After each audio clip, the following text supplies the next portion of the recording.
वारी तुमच्या दारी हो, नावाचा एक कमाल. कार्यक्रम तू राबवायचास.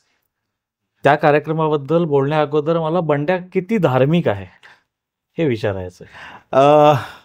मी धार्मिक आहे, मी देवाला मानतो, पण मी देवभोळा नाही आहे की मी उठून आणि फार मस्त पळवाट ही म्हणजे ती. मी प्युअर व्हेजिटेरियन आहे, पण ते असतं ना, आम्ही अंडी खातो चिकन नाही, चिकन खातो अंडी नाही, मटण चालतं मासे नाही, तसं नाही.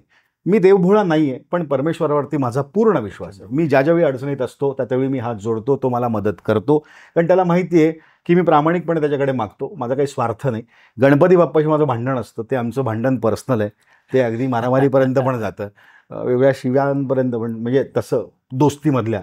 आणि त्याला मी मनापासून मानतो. म्हणजे बाप्पाला मी सांगायचो त्यावेळी साऊथ आफ्रिकेचा कॅप्टन हॅन्सी क्रोनिये, त्या माणसाचा भयंकर धोका असायचा टीम इंडियाला, आणि मी बाप्पा क्रोनियाला आउट कर, क्रोनियाला प्लीज आउट कर. तो 8-10 रन करून आउट व्हायचा. विश्वास बसला माझा. पण मी कुठे गेलो, म्हणजे मी कुठल्या गावी गेलो, तिथलं एखादं मंदिर असेल तर हात जोडून येतो, आणि देवावर माझा विश्वास आहे. धार्मिक आहे का तर आहे, पण असं खूप देवभोळा नाही आहे.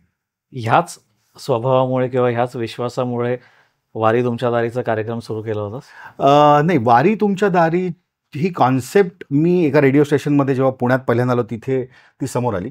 वारी म्हणजे काय, तर विना आमंत्रण विना निमंत्रण लाखो वैष्णवांचा मेळा आळंदीत जमतो, देहूत जमतो, आणि आपल्या लाडक्या पांडुरंगाला भेटायला जातो.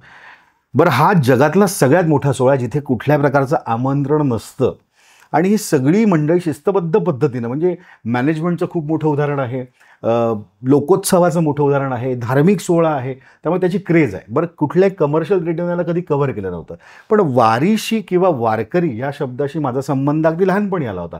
म्हणजे मी 6-7 वर्षांचा असेल, थोडा मोठा असेल, मला व्यवस्थित वाचता येत होतं, 7-8 वर्षांचा असेल, तेव्हा माझ्या मामाच्या गावी अखंड हरिनाम सप्ताह वगैरे आजही गावागावांमध्ये होतात.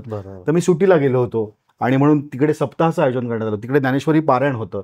सो मी ते एकदा तिथे बसलो, आधी गंमत म्हणून की पंक्ती असतात, ब्रेकफास्ट असतो, छान चहा असतो, फक्त ज्ञानेश्वरी वाचायची आहे म्हणून पहिल्या वर्षी केलं, मजा म्हणून. मग दुसऱ्या वर्षी केलं, मग तिसऱ्या वर्षी केलं, आणि मग ऑलरेडी त्या संप्रदायाची ओळख होती, त्या तत्वज्ञानाची ओळख होती, आजी आजोबांकडनं तो वारसा होता. आणि मग ज्यावेळी मी इथे पुण्यात, आणि आधी सोलापुरात होतो, सोलापुरात पंढरपूर आहे, पण तिकडनं मोठ्या प्रमाणात तो पालखी सोहळा इथून तिथे जातो, मग पुण्यात त्याचं स्वरूप मोठं असतं.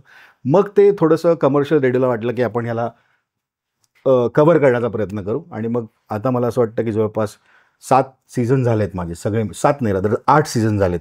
सीझन म्हणजे 8 वेळा वारी मी केली, कोविड जर सोडलं तर जवळपास 8-10 वर्ष झाली ते सुरू करून.